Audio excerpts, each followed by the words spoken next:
मुंह में पानी भर आना ये एक मुहावरा है और यही है हमारी आज की वीडियो का मौजू। चलिए आपको इस पे एक दिलचस्प कहानी सुनाते हैं।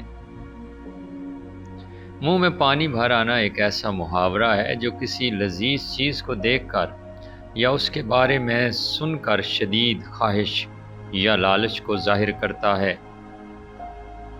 इस हवाले से कहानी कुछ इस तरह से है।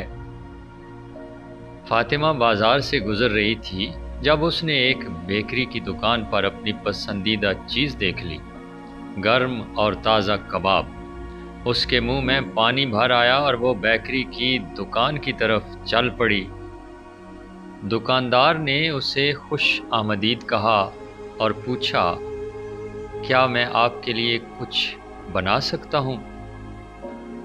फातिमा ने कहा, मुझे एक कबाब दे दें प्लीज़।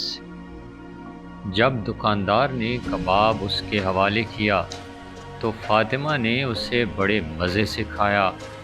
उसके चेहरे पर इत्मीनान था और वो बहुत खुश थी। इस कहानी में फातिमा के मुंह में पानी भर आने का मतलब ये था कि वो कबाब खाने के लिए बेताब थी और उसकी ख्वाहिश बहुत शदीद थी। नतीजा, मुंह में पानी भर आना एक ऐसा मुहावरा है जो किसी चीज़ की शदीद ख्वाहिश को जाहिर करता है। ये मुहावरा हमें अपनी ख्वाहिशात को समझने और उनका एहतराम करने की अहमियत सिखाता है। उम्मीद है आपको ये कहानी पसंद आई होगी। वीडियो अच्छी लगी हो तो लाइक कीजिए, चैनल पर नए हैं तो सब्सक्राइब कीजिए। अल्लाह निगहबान।